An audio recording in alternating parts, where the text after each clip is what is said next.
छोड़ मोरी बैया होई गई आधी रात अब घर जाने दे। कहा का जीजा इतना बेसुरा गावत है, इतना गड़बड़ मतलब एक जानता कैसे गावत है। कहा जादूगर सैया छोड़ मोरी बैया हो गई आधी रात अब घर जाने दे। जादूगर सैया छोड़ मोरी बैया हो गई आधी रात अब घर जाने दे। जादूगर सैया छोड़ मोरी बैया हो गई आधी रात अब घर जाने दे। गंगा कैसेट की धमाकेदार प्रस्तुति दुल्हा ससुरारी में रतौंधिया जीजा।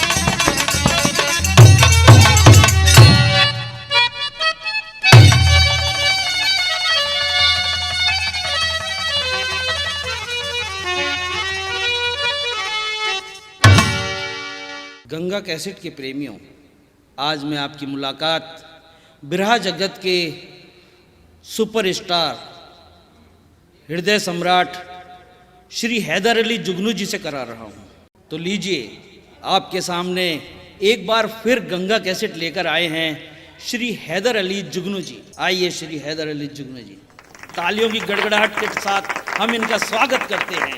आइए।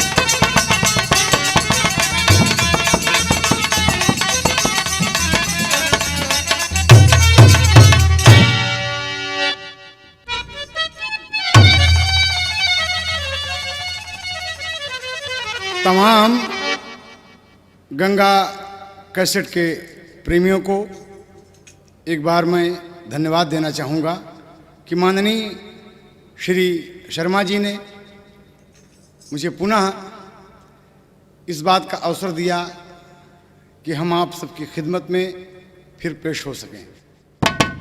लीजिए, आज पेश खिदमत है एक गीत हास्य रस में, आप लोटपोट हो जाएंगे।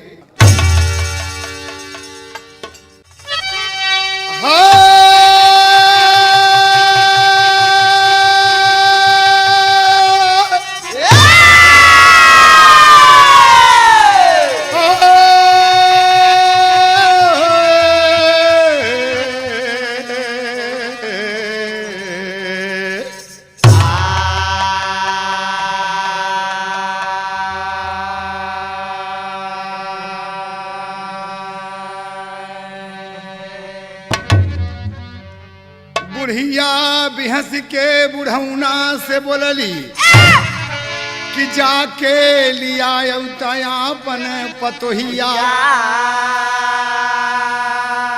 बुढ़ऊ मगन कांधे लाठी धरल देखा, चली भैले आज देख बनी के बटोहिया।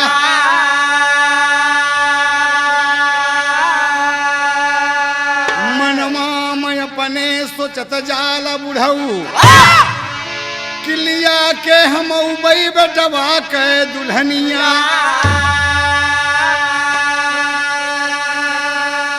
गयन समधिया ने तो समधी जी मिलले, और राम जोहारी में बोले बचनिया।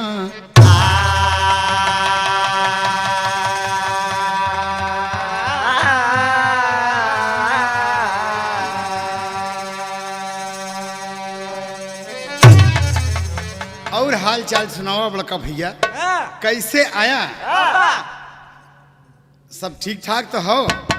कहे सब ठीक ही हो, बस आ गए। जल जलपान हुआ बड़े प्रेम से और बैठ गए सब। भोजन हुआ, भोजन के दौरान क्या कह रहे हैं? कहा कैसे यही ल्याहे समधि गोसाई,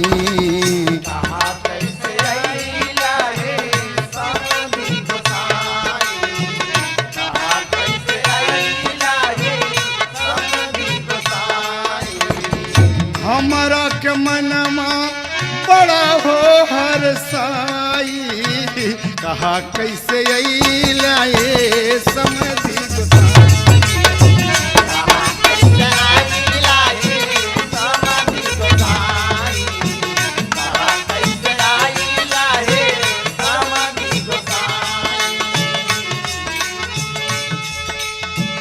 अंगना महकी गईले, अंगना महकी गईले, अंगना महकी गईले, अंगना महकी गईले, दुअरे पे अइला काहे बदयला कुछ ना बतैला। तबले बेटा भक बाप देखा दिहे मुस्कुराई,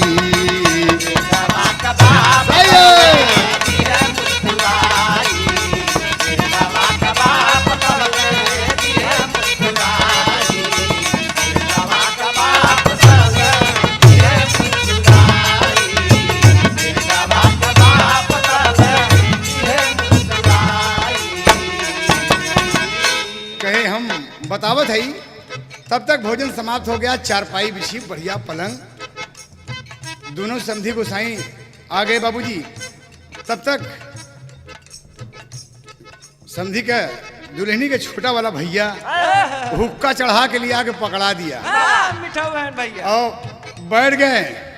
तो क्या कहा थी बाबूजी? एक तर्ज लगा था यही बात पे। कैसे तर्ज लगा था? एक ही आम बेचे वाली बा, वो चाहे चौसा हो, चाहे दशहरी हो, चाहे सफेदा हो, वो बेच रही है। एक आदमी गया, आम लिया, उसे 2-4 किलो और कहे पैसा कल दे देवे। कल बीत गया, परसों 2-4 दिन बीत गया, नहीं दिया। एक दिन वही रास्ता से घूम के वो आई गया, तो आम बेचे वाली बड़ी शौकीन रहा है। क्या कहा था? हम आम आपके दिया, आम का पैसा नहीं दिया। और क्या कहा था कि खाई गया लंगड़ा आयाम, खाई गया लंगड़ा आयाम, दाम कहिया ले देगा। खाई गया लंगड़ा आयाम, दाम कहिया ले देगा। खाई गया लंगड़ा आयाम, दाम कहिया ले देगा। हाउ मर्दबा का कहा था? ये मलकिन, अरे मलकिन हमका कहा था? अरे ए आम बेचे वाली, दिहे रही सड़िया लयाम, दिहे रही सड़िया लयाम, दाम का कटहर ले दू। दिहे रही सड़िया लयाम, दाम का कटहर ले दू। दिहे रही सड़िया लयाम, दाम का कटहर ले दू। दाम का कटहर, दाम का कटहर, दाम का कटहर, दाम का कटहर, दाम का कटहर। दिहे रही सड़िया लयाम, दाम का कटहर ले दू। दिहे रही सड़िया लयाम, दाम का कटहर ले दू। का बोलता? अच्छा अच्छा आम दिन कह के चुप। जाय के दरोगा जी से करा बशिकाई। अरे मर्दबा कहा था? जाय के दरोगा जी से करा बशिकाई, जाय के दरोगा जी से करा बशिकाई, जाय के दरोगा जी से करा बशिकाई, जाय के दरोगा जी से करा बशिकाई। अरे खींच ले ही, हाँ हाँ हाँ हाँ खींच ले हैं। अरे खींच ली ही पिछवा का चाम, दाम कहिया ले दाम का कटहर ले ली।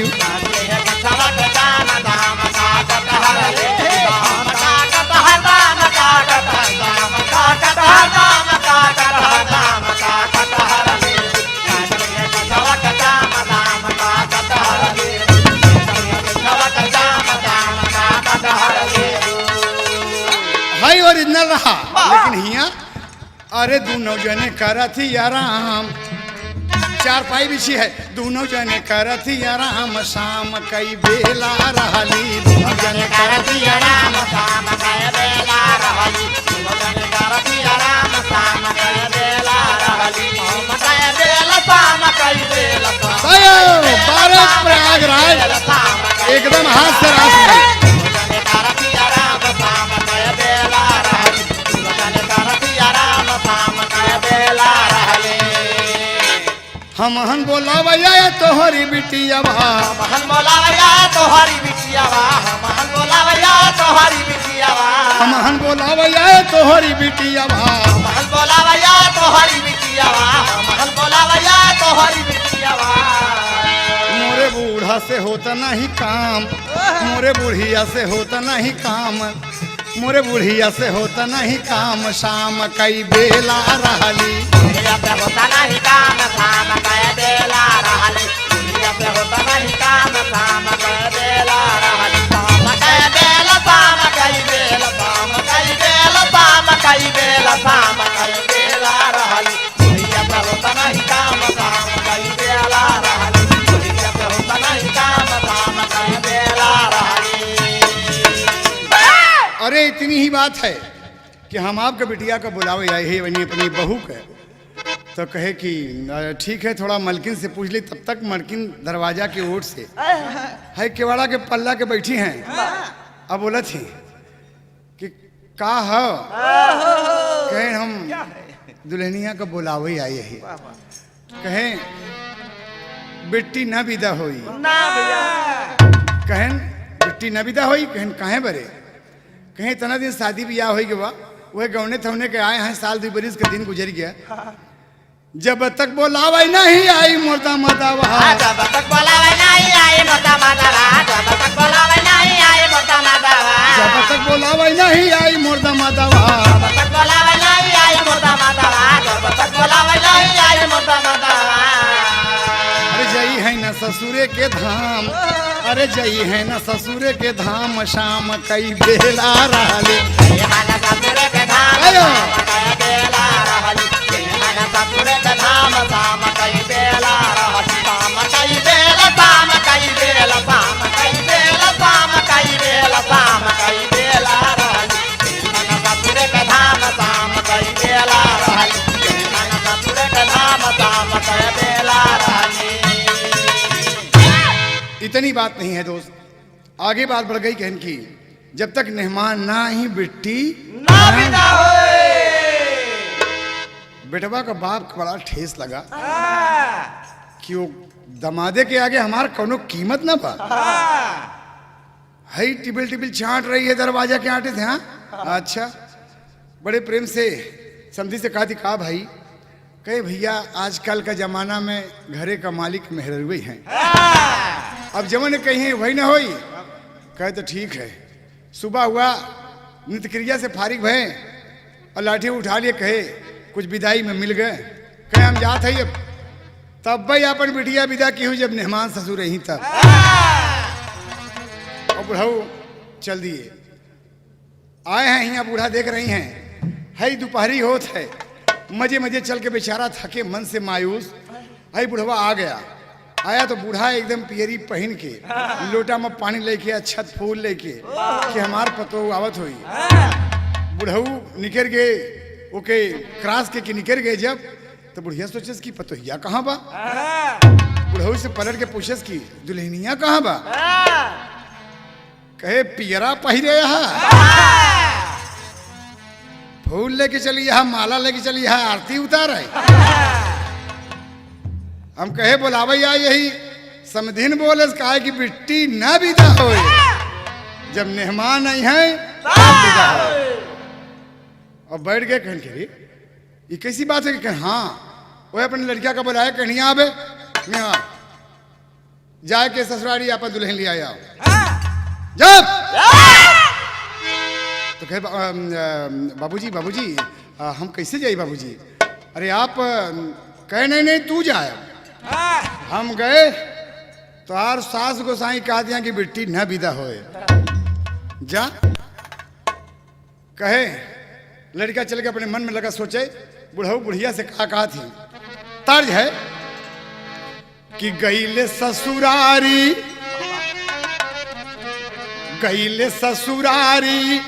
बन के दुल्हवा, अरे हमें गो कमाल कई दिया। गईले ससुरारी बन के दुल्हवा हम एक गो कमाल कई दिया। गईले ससुरारी बन के दुल्हवा हम एक गो कमाल कई दिया। कमाल कई दिया, हो कमाल कई दिया। ये ससुरारी बन के दुल्हवा हम एक गो कमाल। ये ससुरारी बन के दुल्हवा हम एक गो कमाल कई दिया। गईले ससुरारी बन के दुल्हवा हम एक गो कमाल हो कमाल, अरे कमाल कई दिया। छोटका सरवा, अरे छोटका सरवा जब लावा पर चल हम ललकी रुमाल दैया।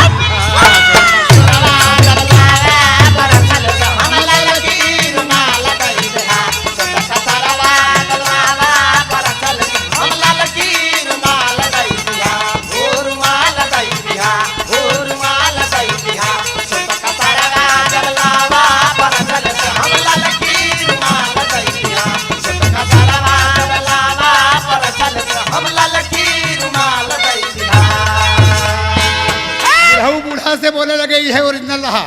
कहा थी हमहन गईले पतोहिया बोलावे, हमहन गईले पतोहिया बोलावे, ई कैसन कमाल होई गवा। हमहन गईले पतोहिया बोलावे, ई कैसन कमाल होई गवा। हमहन गईले पतोहिया बोलावे, ई कैसन कमाल होई गवा। ओ कमाल होई गवा, ओ कमाल होई गवा। हमहन गईले पतोहिया बोलावे, ई कैसन कमाल होई गवा। हमहन गईले पतोहिया बोलावे, ई कैसन कमाल होई गवा। हमहन गईले पतोहिया बोलावई, अरे कैसन कमाल हो कमाल, अरे कमाल होई गवा। ई बेटौना ससुर डाहई करे जवा, ससुर जीव का बवाल होई गवा। बेटौना डाहई करे जवा, जीव का बवाल होई गवा। बेटौना डाहई करे जवा, जीव का बवाल होई गवा। ओ बवाल होई गवा, ओ बवाल होई गवा। बेटौना डाहई करे जवा, जीव का बवाल होई गवा। बेटौना डाहई करे जवा, जीव का बवाल होई गवा। देखें बाबूजी, बड़ा मायूस बूढ़ा बैठा है। बेटवा अपने माई से बोलत बा कि माई दादा गुस्सा में बोलन खा हमारी बात पर। कहे नहीं बेटवा, अगर कहा थी सब यही तो जा तू ले आई आवा। कहे माई कुछ पैसा वैसा कुछ दे दे कि हलालेला कुछ पैसा उठा के दे दी माई।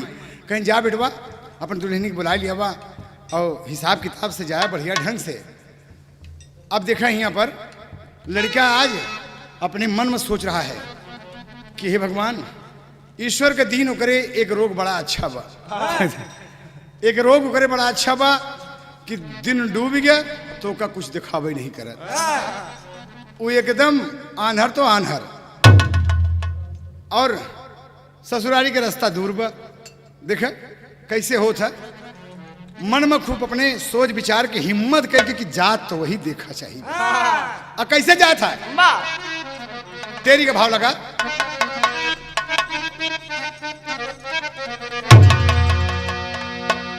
अरे करई के ससुररिया चले, अरे करई के ससुररिया चला, अरे दिन के डूबतई वो के सूझे ना डगरिया। करई बर ससुररिया चला,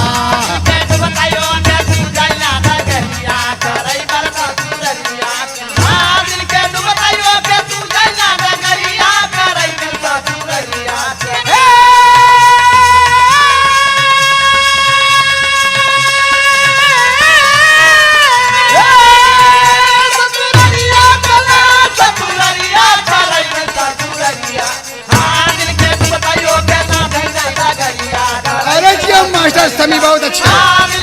चल गए।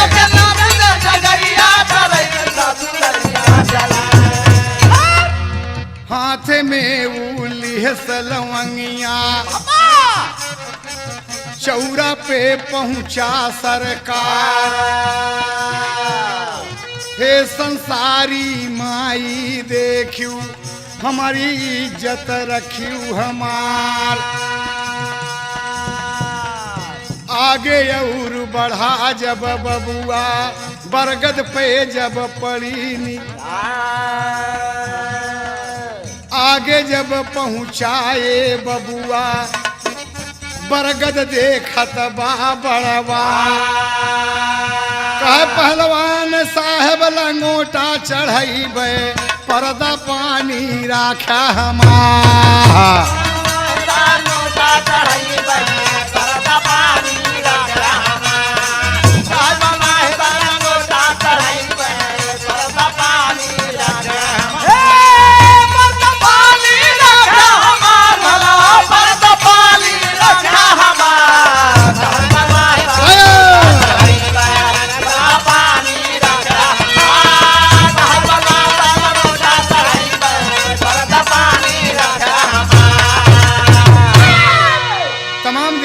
का पहलवान साहब दिखाने हो कि एक बरगद का पेड़ बा बाबूजी, लंगोटा टांगा रहा है, वहीं पे माथा टेक दिया, लवांग चढ़ा के कहा था पहलवान साहब हमारी इज्जत राखे, हमरे रतौंधी के पोल भूले ना पावे कि दुल्हा इन नौजवानी में एक रतौंधी हो गए अनहराए के बा। यही पर्दा पानी रखा चला जात बा बहादुर। तो कहा था उड़ान में भाव लगा था, अरे ससुररिया वो कर बहु दूर, ससुररिया दूर बा खूब, अगवा डगरई में सूरज डूबा।